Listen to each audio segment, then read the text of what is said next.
제가 오늘 이제 제가 제주도에 이렇게 1박 2일 나와 있거든요. 서울에서 이렇게 셀러 생활 하시는 분들이 제주도 또 여행을 오셨다고 제가 소식을 듣고 한번 여기 좀 찾아왔어요. 그래서 되게 바다도 되게 이쁘고 해서 한번 숙소에 셀러 모여 있는 분들한테 좀 한번 찾아가 볼게요. 살짝 떨리네요. 네. 안녕하세요. 안녕하세요. 네. 제가 들어가도 될까요? 네, 들어오세요. 네네. 지금 여기 다 일하는 척 하고 계시거든요. 네. 살짝 연출 같긴 한데 어쨌든 다들 뭐 안녕하세요. 노트북을 왜 거꾸로 들고 계시나요? 저 열심히 하고 계시네요. 오늘 제가 이렇게 갑자기 방문했잖아요. 저희 구독자분들은 이제 다 좀 처음 보는 분들도 있을 것 같아서 네. 소개 좀 부탁드릴게요. 안녕하세요. 저는 네. 유튜브 작은 성공 채널을 운영하고 있고 네. 또 구매대행이랑 네네. 온라인 쇼핑몰 사업을 진행을 하고 있는 작은 성공이라고 합니다. 저희 사무실에 이제 각자 셀러들끼리 네. 정보 공유나 이런 것들을 하기 위해서 네. 이제 모여서 사업을 같이 진행을 하고 있었는데 네. 한 1년 동안 네. 정말 일만 하다 보니까 너무 지쳐서 네네. 우리 한번 제주도에 일주일이라도 놀러 가서 네. 같이 이제 바다도 좀 보고 네. 일도 좀 하면서 좀 스트레스를 풀러 오자 해가지고 어. 이제 다 같이 오게 되었습니다. 네. 지금 진행까지 엄청 잘해주시는데요.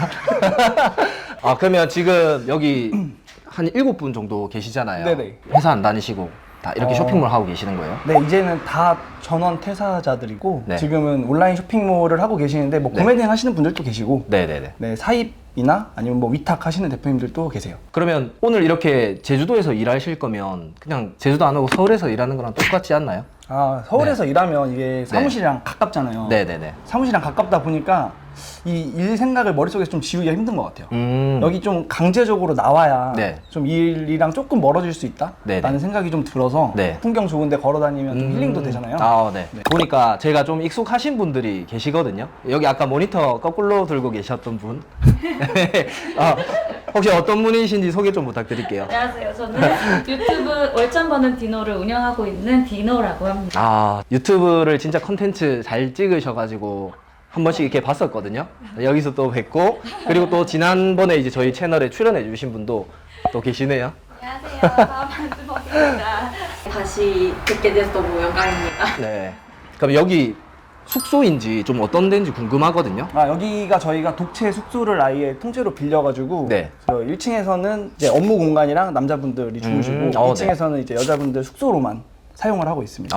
식사는 어디서 하셨어요? 식사는 사실 저희가 뭐 밥 해먹고 이런 게 좀 귀찮아서 네. 다 나가서 먹는데 저녁에 맞아요, 네. 이제 한잔 할 때만 아. 네, 한잔 할 때만 여기서 뭐 술도 마시고 네. 저희끼리 어떻게 좀 성장을 해나가자 이런 이야기들을 좀 나누는 공간으로 쓰고 있고요. 네. 그러면 다 그 개인 사업자인 거예요? 네, 각자? 전부 다 개인 사업자, 다 각자 셀러 활동을 하고 있어요. 여기서 막 다 같이 고기 구워 먹고 이런 것도 하셨겠네요. 고기를 오늘 저녁에 이제 구워 먹어야 될 것 같아요. 어제까지 계속 비가 와가지고 맞다. 오늘 날씨가 딱 오신다고 하니까 이렇게 맑아져가지고. 맞아요. 여기 숙소 안에 근데 되게 네. 좁아가지고 네. 네, 바깥으로 나가시면 되게 네네. 앉아있을 곳도 있고 네. 바깥에 풍경도 되게 좋거든요. 네네네. 좀 밖에 나가서 네네네. 보시면 좋을 것 같아요. 네. 그럼 여기 숙소 주변에서 네. 뭐 어떤 거 하셨어요? 이제 뭐 여기서 저녁에 사실 술을 많이 먹고 이러진 않은데 네네. 여기서 이제 날씨 좋으니까 네. 한 잔씩 하면서 사업적인 이야기들을 좀 많이 나누는 것 같아요. 저희가 맞아요. 이제 네. 사실 각자 개인 셀러를 하고 있지만 그거를 계속 지속시키기 위해서는 뭔가 새로운 것들 파이프라인을 늘리기 위해서 좀 노력을 많이 해야 되잖아요. 네네. 잠깐 뭐 이동 시간이나 이럴 때만 되면 계속 일 얘기만 좀 하게 되는 것 같아요. 또 그게 재밌지 않나요? 네, 근데 저희는 그거 되게 좋아하고 네. 뭐 30분 동안 이동하면서도 그러니까 이야기를 더 하고 싶은데 네. 이제 이미 도착해버려가지고 이제 이야기 더 못하게 되는 그런 상황들을 네. 좀 아쉬워하기도 하고 그러면 주로 어떤 대화 나누세요? 저희는 어쨌든 퇴사를 한 상황이기 때문에 이제 평생 온라인 셀러를 해야 되는 상황이잖아요. 그렇다 보니까 어떻게 이 팔리는 아이템들을 더 잘 팔리게 할 건지 아니면 저희만의 뭐 브랜드라든지 남들이 쉽게 뺏어갈 수 없는 그런 아이템들을 만드는 거에 대해서 좀 이야기들을 많이 나누는 것 같습니다. 그러니까 어떻게 보면 자기만의 장벽 치고 이런 것들도 계속 연구하는 대화 그쵸. 이런 것들 많이 하신다는 그렇죠. 거죠. 그리고 이제 네. 온 분들 중에서 두 분은 저랑 원래 회사를 같이 다녔던 친구인데 네. 그 친구는 이제 집이 부산 쪽이라서 네. 오랜만에 만나는 거거든요. 맞아요. 네, 여기 그럼 합류를 하시면서 네, 제주도에서 만난 거예요. 오랜만에. 네네네. 이제 그 친구가 아는 정보랑 저희가 아는 정보들이 또 다르다 보니까 뭐 사실 만나서 막 광고 세팅 이런 거 막 봐주고 네. 그리고 뭐 올리는 상품이나 소싱하는 것들 이런 것들 서로 막 의견 공유하고 이런 것들이 좀 잘 팔린다더라 이런 것들을 얘기를 좀 많이 하면서 제주도 와서도 결국에는 이 얘기를 계속 할 수밖에 없는 상황인 것 같아요. 얘기 들으니까 그 얘기를 좀 엿듣고 싶거든요. 네. 그냥 아까 그 얘기하셨던 친구분. 저랑 회사 같이 다녔던 네네네. 네, 그 친구분은 시작하신 지는 얼마 안 되신 거세요? 아니요, 저랑 같이 시작했어요. 친구분을 한번 모셔봐도 될까요? 네, 친구분 인터뷰 한번 해보러. 예, 알겠습니다. 네. 여기 이제 아까 그 작은 성공님이 같이 회사 다니면서 같이 퇴사하셔서 이렇게 나오신 분이신가요? 저희 회사 선배였는데, 같은 팀 선배였는데, 네네. 네, 퇴사를 같은 날 같이 얘기하고 나왔습니다. 진짜요? 네. 어떤 생각으로 이렇게 퇴사하시게 되셨어요? 이제 동탄에 있는 반도체 회사를 다녔었는데 네. 그쪽에 이제 집값이 너무 비싸다 보니까 그렇죠. 예. 부업을 해야겠다 싶어서 이제 같이 일을 알아보던 중에 네. 시작하게 됐죠. 그러면 작은 성공님이 아까 이제 1년 정도 넘었다 하셨잖아요. 그러면 어쨌든 경력이 그래도 1년 반 어느 정도 될 있으신 것 같아요. 건데 네. 그러면 퇴사하신 지도 1년 넘으신 거세요? 네, 맞아요. 좀 어떠세요 지금은? 처음에는 조금 불안한 감이 있었어요. 네네. 그래서 월급 그쵸. 받다가 네. 이제 혼자서 사업을 해야 되니까 근데 시간이 지날수록 이 공간적인 제약이 없어서 자유롭게 일할 수 있다는 게 좀 지금 그러면 그 쇼핑몰 어떤 식으로 운영하세요? 그러니까 시작부터 말씀드리자면 대량 등록도 해봤고 네. 반자등도 하다가 지금은 이제 수동이랑 사입 제조도 같이 하고 있고. 그러면 수동 사입 제조 이렇게 싹 다 같이 하시는 거세요? 맞습니다. 대충 어떤 식으로 물건 팔고 있는지 좀 여쭤봐도 될까요? 다들 똑같이 하는 것처럼 네네. 처음에 아이템 스카우트에서 아이템 소싱하고 네. 뭐 경쟁 강도 다 같이 보는 것처럼 하는데 뭐 남들이 안 파는 거를 좀 팔려고 하고요. 그다음에 같은 상품을 팔더라도 조금 차별화해서 팔려고 하고 있죠. 그렇게 이제 수동으로 여러 마켓에 뿌리면서 이제 어쨌든 1년 또 넘으셨고 대략적으로 어느 정도 좀 수익이 나오는지 여쭤봐도 될까요? 매출로 말씀드리면 이제 작년 11월 달에 한 3,000, 4,000 됐었고 네. 11월부터 해서 순이익이 1,200 정도? 1,200. 1,200. 네. 그러면 이제 아이템 소싱을 아이템 스카우트에서 이제 경쟁 강도 이런 것들 보고 하신다고 하셨는데 어떻게 보면 경쟁 강도는 사람들이 그냥 흔히 알려진 걸로 봤을 때 경쟁 강도 낮은 걸 추출해야 되나 그렇게 생각할 수도 있거든요. 그렇죠. 근데 그걸 어떤 식으로 자기만의 기준을 가지고 좀 하세요? 뽑는 기준이 있을까요? 물론 경쟁 강도가 낮으면 좋죠. 근데 네. 아무리 높아도 내가 그 키워드로 검색해서 들어갔을 때 너무 많은 제품이 묶여 있다. 뭐 그런 게 있으면 네. 꽤 들어갈 만한 시장이라고 생각해요. 왜냐면은 뭐 대량 등록이나 반자동으로 이제 그냥 똑같이 긁어서 올린 거라고 생각을 하기 때문에 네. 오히려 수동으로 들어가는 게 더 경쟁력이 더 있다고 생각을 해서 그런 식으로 이제 판단을 하고 있어요. 경쟁 강도는 참고하고 거기서 이제 또다시 서칭을 시작하는 거죠. 네, 맞습니다. 여기서 내가 진입해서 내가 충분히 들어가도 다른 데에 비해서 차별화 둘 수 있는 건지. 그럼 차별화는 어떻게 두시는지도 좀 궁금하거든요. 일단 대표 이미지를 조금 다르게 찍어요. 그다음에 상세 페이지에서도 후킹이라고 하죠. 처음에 다들 하지 않는 거를 이제 저만의 소구점을 찾아서 이제 제일 상단에 노출시키고 뭐 그런 식으로 하고 있습니다. 그러면 이제 실제로 처음에 이제 소싱을 하기로 결심했으면 사입을 하고 사진 찍고 이런 거 다 직접 하시는 네, 거세요? 맞습니다. 오, 사진도 이렇게 잘 찍으시나 보네요. 네. 네. 약간 쑥스럽게. 자신감. 그 사진 찍고 이런 거를 그걸 공부를 해야 될까요? 꼭 공부를 하지 않아도 네. 만약에 뭐 애인이 있으시다면 여자친구 사진 찍어주는 그 스킬만으로도 충분히 상품을 잘 애인을 찍는다는 마음으로. 그쵸. 그거보다 좋은 비유가 없네요. 깜짝 놀랐습니다. 어떻게 보면 내가 찍는 거는 내가 이제 찍는 게 유일한 거니까 어떻게 보면 그거 자체가 차별화 될 수 있다라고 또 얘기할 수도 있나요? 네, 맞습니다. 그러면 이제 상세 페이지도 어떻게 했다고 치면 대부분 그렇게 해도 사실 노출이 안 돼서 못 파는 경우 많잖아요. 그거는 어떻게 해결하시는지 좀 궁금하거든요. 그런 경우에는 카페 바이럴이나 네. 블로그 바이럴, SNS에서 광고를 좀 하는 편이고 오, 네네. 지식인 네. 영웅 등급을 네. 몇 주 만에 찍으셨다. 진짜요? 네. 열심히 답변해주면서 제 상품을 이제 계속 바이럴 그런 식으로 그것도 해서. 좋은 방법이네요. 네, 영웅 등급이면 답변 수가 그래도 엄청 많은 거 아닌가요? 1,000개 정도 돼요. 1,000개 정도? 네. 프로그램을 돌리는 건가요? 아니면 하나하나 다 하시는 거세요? 저는 다 하나하나 다 답변을 드리는데 네. 요즘은 챗GPT로도 다 답변을 한다 하더라고요. 그래서, 네네네. 그래서 조금 현타가 오긴 했지만 네. 그래도 저는 이제 제 스스로 그냥 댓글 달고 있어요. 그러니까 사람 냄새 나게끔 그럼요. 기계처럼 아닌 것처럼 하는 거죠. 네네. 그것도 포인트인가요? 네, 그게 포인트입니다. 맞아요. 그럼 그렇게 했을 때 실제로 반응이 좀 오나요? 이제 스마트 스토어 같은 경우에는 어떻게 유입이 되는지 확인할 수 있어요. 네네네. 그쪽에서 내가 이 작업을 했을 때 이렇게 유입이 돼서 구매가 일어났구나 이런 거를 판단할 수 있어서 네.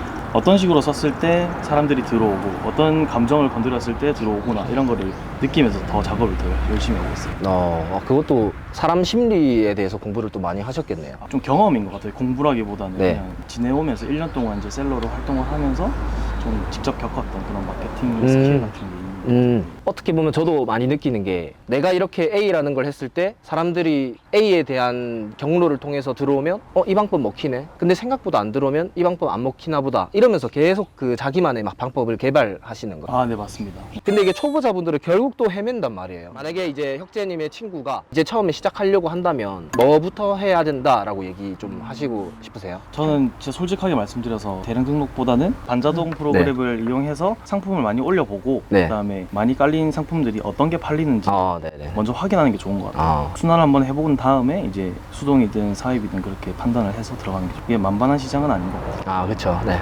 네. 실제로 그 여자친구분도 반자동을 써서 지금 또 업로드를 하고 계신다고 하더라고요. 그 혁재님이 교육하시겠네요, 여자친구분? 네, 제가 좀 알려주는 편이에요. 그 여자친구분도 좀 성과 잘 나오나요? 아직까지는 이제 시작한 지 얼마 안 돼가지고 네네네. 퇴사한 지도 얼마 안 됐거든요. 오. 그래서 성과는 안 나오고 있는데 좀 더 잘 가르쳐 주세요. 그래 네네. 스승이 부족한 것 같습니다. 실력이 부족한 것 네. 같습니다. 어쨌든 초보자분들은 사실 이 방법 저 방법 하다가 헤매는 시간이 진짜 많잖아요. 그래서 일단 한번 그냥 한 사이클 돌려보는 게 진짜 중요한 것 같아요. 뭐 방법보다는 많이 등록해보고 뭐 그중에서 팔리는 것도 한번 경험해보고 흥미 붙이고 그런 게 또 중요하지 않나 싶네요. 이제 금방 혁재님이 진짜 좋은 얘기를 많이 해주셨는데 그 같이 시작하셨다는 이제 작은 성공님도 어떻게 보면 1년 반 정도 하신 거잖아요. 네네, 그렇죠. 네, 이제는 좀 구매 대행이나 아니면은 뭐 온라인 쇼핑몰 이런 거 지금 작은 성공님은 어떤 식으로 하시는지 좀 궁금하거든요. 저는 지금 당연히 구매 대행도 일부는 하고 있고요. 네네. 저는 지금은 거의 사입이나 위탁 쪽으로 거의 판매를 하고 있어요. 그 다음 단계로 간 거네요. 근데 어떻게 보면은 다음 단계라고 하긴 좀 그런데 사실 이런 걸 꼭 구매 대행을 처음 시작해서 프로그램을 써야 된다 이런 건 아니잖아요. 그렇죠. 근데 처음부터 내 상품을 하나를 만들어서 그걸 마케팅해서 잘 판매를 하겠다. 이거는 처음 하시는 분들이 얼마나 지나서 이 성과가 나올지 모르기 때문에 바로 결과물을 만들 때까지 버틸 수 있는 힘이 전 부족하다라고 생각을 하거든요. 네네네. 저는 지금 어쨌든 그 과정을 정말 치열하게 겪었고 정말 1년 동안 구매 대행만 생각을 했었고 네. 네, 그러고 나서 이제 한 단계 많이 점프한 건 아니고 조금 점프했는데 네네. 제 에너지를 조금 덜 쓸 수 있는 방향으로 온라인 셀링을 하고 있죠. 그러면 이제 구매 대행을 1년 하셨고 이제는 사입이나 이런 것도 병행한다고 하셨는데 네. 뭐 장단점이나 아니면 어떤 차이가 있나요? 일단 구매 대행이랑 사입의 장단점이라고 하면은 구매 대행은 아까 말씀드린 것처럼 주문 한 건 들어오면 그 한 건을 일일이 주문 처리를 해줘야 되잖아요. 그렇죠. 네. 그래서 제가 들어가야 되는 에너지가 좀 많은 것 같아요. 대신 장점이라고 하면 리스크가 없죠. 물건이 안 팔린다고 해도 그걸 걱정할 필요 없이 일단 상품 올려보고 안 팔리면 다음 상품 또 올려보면 되니까. 그렇죠. 네네. 그래서 별로 리스크가 없는데 사입의 장점은 주문 처리 시간이 굉장히 짧아요. 하루에 예를 들면 100개가 들어와도 그걸 전부 다 엑셀로 긁어서 네. 네, 넘기면 알아서 주문 처리하는 과정이 되게 짧을 수 있으니까 네네. 하나가 들어오나 100개가 들어오나 주문 처리 시간이 굉장히 동일하다. 이게 굉장히 큰 장점인 것 같고 또 단점이라고 하면 재고에 대한 리스크 그게 굉장히 좀 부담스럽죠. 그러니까 이제 주문 처리 시간이 짧다는 게 상품이 여러 개에서 주문이 들어오나요? 아니면은 좀 몇몇 상품 위주로 좀 많이 들어오는 편이세요? 저 같은 경우에는 소수 상품으로만 하루에 뭐 몇십 개 정도씩 이렇게 들어와서 그 물건을 판매하는 전략으로 판매를 하고 있어요. 그러면 엄청 주문 처리하는데 효율적으로 그 시간이 배치가 되겠네요. 그렇죠. 하나 들어오나 100개 들어오나 주문 처리 시간은 거의 비슷한 것 같아요. 저희 채널은 이제 반자동 하시는 분들이 많은데 근데 그분들이 구매 대행을 하시다가 나중에는 자연스럽게 사입에 대해서 생각도 하거든요. 왜냐하면 반자동에서 팔리는 상품들이 보이고 배송기간을 더 짧게 줄여주면 더 잘 팔리겠네라는 자연스럽게 생각이 들 텐데 네. 반자동 하시는 분들이 사입으로 그 몇몇 상품을 이제 컨택할 때 어떻게 하는 게 좋을지 좀 조언을 얻을 수 있을까요? 일단 구매 대행 하시는 분들을 제가 많이 만나다 보니까 느낀 게 나는 구매 대행 하는 사람이야 라고 스스로 한계를 많이 지으시는 것 같아요. 맞네. 사실 사입이라고 해서 별로 다른 게 없이 그냥 똑같이 저희가 타오바오에서 물건 하나씩 주문을 했다라고 하면 조금 더 대량으로 가져올 때 가격을 그쵸. 낮추기 네. 위해서 알리바바나 1688 사이트에서 샘플로 일단 갖고 와서 국내 배송으로 올려보고 한번 광고나 이런 것들을 통해서 판매를 해보면 되는 거거든요. 네. 그래서 사실 사입이 꼭 배워야지 할 수 있는 게 아니다. 저도 배워서 한 게 아니고 10개든 50개든 내가 짊어질 수 있는 그 금액만큼만 네네네. 네, 너무 무리하지 마시고 가끔 보면은 처음부터 막 2천만 원어치 이렇게 사입하시는 분들도 계시더라고요. 네. 그런 분들은 거의 제 경험상 다 좀 힘들어 하셨거든요. 네, 저 같은 경우에는 뭐 5개, 10개? 이 정도만 일단 갖고 와서 얼마나 팔리는지 판매량 한번 체크해 보고 네. 네, 그 다음에 1688이나 이런 데서 구매하는 거는 이제 송금대행 이런 게 좀 어려울 수 있으니까 네네. 저 같은 경우에는 처음에는 그냥 구매대행 그 배대지에다가 맡겨요. 네. 그 5개, 10개 정도는 세금 소명에 크게 문제가 안 된다라고 생각을 해서 그래서 일단 그냥 그렇게 한번 갖고 와서 잘 팔리면 그 다음은 알아서 찾아서 하실 거라 생각합니다. 아. 잘 팔리니까. 그러니까 처음에 나는 구매 대행만 하는 사람이야 라는 거를 굳이 거기 프레임에 갇힐 필요가 없는 거네요. 항상 그렇게 말씀드리거든요. 이거 네네. 구매 대행만 해서 돈 벌 필요 없이 온라인에서 판매하는 게 결국엔 다 똑같다. 뭐 그쵸. 사입이나 구매 대행이나 구매 대행 잘하는 사람은 사입도 잘할 거고 사입 잘하는 사람은 저는 위탁도 잘한다고 생각을 하거든요. 난 사입은 잘하는 사람들만 하는 거야 라고 이렇게 좀 겁먹지 않으셨으면 좋겠다는 생각을 항상 합니다. 어떻게 보면 사람들이 고민하는 게 사입할 때 상품 고르는 거에 대해서 좀 고민을 할 거거든요. 네. 어떻게 좀 해결해야 될까요? 금전적으로 여유가 되시는 분들은 그냥 본인이 하고 싶은 상품들을 소량으로 사입을 먼저 해보셔도 돼요. 네. 근데 이제 어쨌든 그 구매 대행 하시는 분들의 대다수가 무자본 창업을 생각하고 들어오시기 때문에 저 같은 경우에는 프로그램을 통해서 상품들을 많이 올려봤을 거 아니에요. 네네네. 해외에서 2주, 3주씩 걸리는데도 2번, 3번 똑같은 제품이 팔렸다. 이거는 국내 배송으로 당일 발송으로 놓는 순간 뭐 하루에 몇 개씩도 충분히 나갈 수 있는 시장이라고 생각을 하기 때문에 네. 일단은 처음 시작하시는 분들이라고 하면 상품을 최대한 많이 올려보시고 네. 상품도 막 뭐 올릴지 고민 엄청 많이 하시는 분들 계시거든요. 맞아요. 저는 그 고민할 시간 하나라도 더 올리는 게 음. 매출 상승에 좀 도움이 되지 않을까 네. 싶습니다. 진짜 좋은 방법이네요. 구매 대행에서 배송 기간이 긴데도 반복적으로 팔리면 사입했을 때 더 안 팔릴 이유가 없는 거다. 어떻게 네. 보면 확률적으로 훨씬 더 안정적이겠네요. 저도 지금 제가 팔고 있는 물건이 네. 그런 제품이고 또 여기 지금 같이 놀러 오신 분들 같이 놀러 오신 대표님들도 지금 뭐 한 달에 적게는 뭐 몇백부터 많게는 1000 넘는 단위를 한 제품만 갖고 벌고 계시는데 네네네. 그 제품들이 다 본인 머릿속에서 나와서 소싱한 제품이 아니라 네. 보통 이제 구매 대행을 통해서 판매했던 제품들을 기반으로 사입을 해서 성공한 케이스들이거든요. 네네. 네, 그래서 저는 그렇게 시작을 해보시면 좋을 것 같아요. 어떻게 보면 철저히 소비자 중심. 맞죠. 소비자가 네. 찾는 거 위주로. 네, 잘 팔리는 제품인 아까 말한 것처럼 애인처럼 보게 되더라고요. 네.